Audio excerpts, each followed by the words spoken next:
ایک مرتبہ کا ذکر ہے کہ ایک آدمی کے پاس ایک خوبصورت کتا تھا۔ اس کتے سے بہت پیار کرتا تھا۔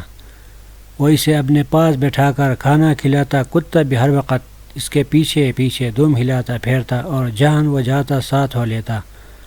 آدمی کے پاس ایک گدھا بھی تھا جو دن بھر بوجھ اٹھاتا اور رات کو اکیلا جگہ پر پڑا رہتا۔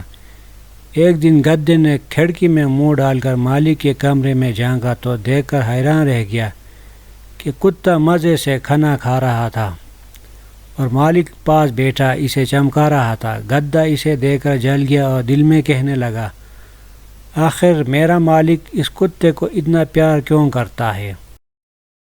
میں دن بھر سخت محنت کرتا ہوں، کتا صرف دم ہلاتا ادھر ادھر اچھلتا کودتا ہے۔ اس نے سوچا کہ اگر میں بھی کتے کی طرح اچھلنے کودنے اور دم ہلانے لگوں تو مالک مجھے بھی اسی طرح پیار کرے گا۔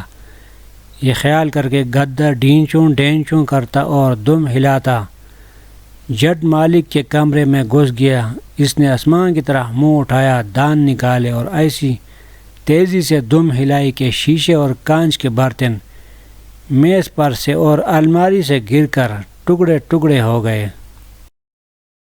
پھر اس نے اچھل کر اگلے پاؤں مالک کی گود میں رکھ دیے۔ مالک گدھے کی اس احمقانہ حرکت سے حیران و پریشان ہو گیا اور خیال کیا کہ گدھا پاگل ہو گیا ہے۔ زور زور سے چلانے لگا۔ شور و غل کی آواز سے قریب کے ہمسائے بھاگے آئے اور گدھے کی حرکات اور چیخ و پکار سن کر ان کو بھی یقین ہو گیا کہ گدھا پاگل ہو گیا ہے۔ انہوں نے گدھے کو مار مار کر گھر سے نکال دیا۔